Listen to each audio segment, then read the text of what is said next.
Jeremias 37. Si Sedekias nga anak ni Josias mao hinuoy gitudlo ni Hari Nabucodonosor aron maghari sa Juda ug dili si Joaquim nga anak ni Joaquim. Apan si Sedekias ug ang iyang mga opisyal ingon man ang katawhan wala motuman sa gisulti sa Ginoo nga gisangyaw ko kanila. Unya gipaanhi kanako si Hari Sedekias, sila si Jehukal nga anak ni Selemias ug si Sophonias nga pare nga anak ni Maasiyas aron paghangyo kanako nga mag-ampo ako sa Ginoo nga Dios alang sa nasod. Niadtong higayuna ako may kagawasan pa sa pakig-uban sa katawhan kay wala pa man ako bilanggua.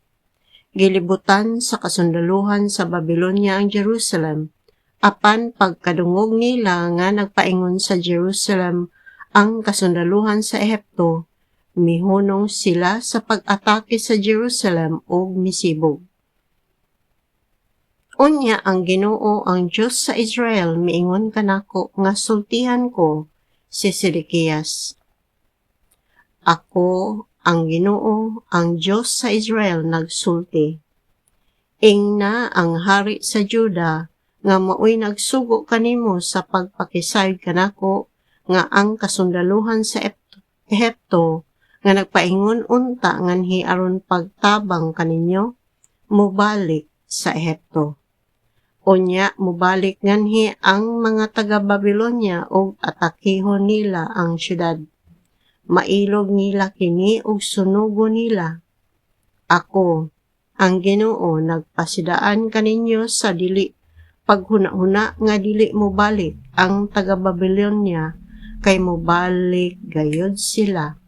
Bisan pa kun mabuntog ninyo ang tanang kasundaluhan sa Babylonia nga musulong kaninyo ug ang mahibili na lang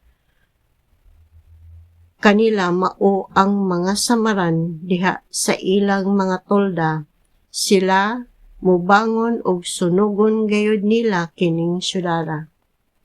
Nanibog ang kasundaluhan sa Babylonia gikan sa Jerusalem kay nagkaduol naman ang kasundaluhan sa Ehipto. Niadtong higayuna migikan ako sa Jerusalem paingon sa yuta sa Benjamin aron sa pagpanag-iya sa akong bahin gikan sa akong banay. Apan pag-abot ko sa ganghaan sa Benjamin, gipahunong ako ni Area, ang anak ni Semelias, ug apo ni Hananias. Si Area maoy kapitan sa mga gwardiya. Giingnan ako ni Area, miikyas ka aron mutipon sa mga taga Babylonia. Mitubag ako, dili kana tinuod, wala ako moikyas aron motipon sa mga taga Babylonia. Apan wala ko paminawan ni Area. Gidakop niya ako o gidala ngadto sa mga opisyal. Labihan nilang sukua kanako o gikulata nila ako og unya gibilanggo didto sa balay ni Jonathan ang sekretaryo sa hari.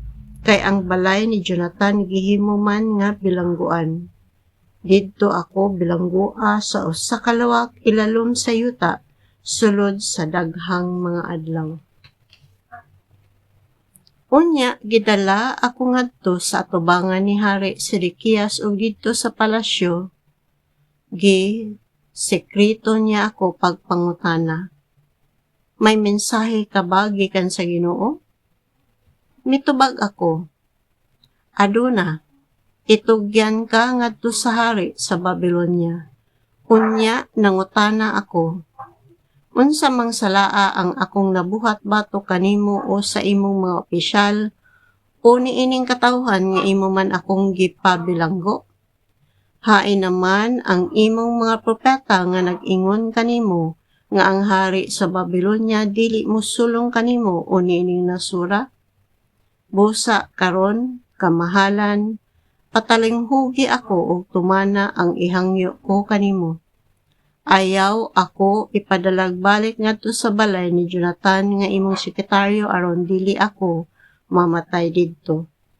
Busa nagsugo si Hari Sedekias nga adto ako bilanggoa sa hawanan sa gwardiya didto sa palasyo. Nagpabilin ako didto og matag adlaw gihatagan akog pan hangtod nga ang mga tigluto og pan sa tibuok syudad nakabsan nagpan.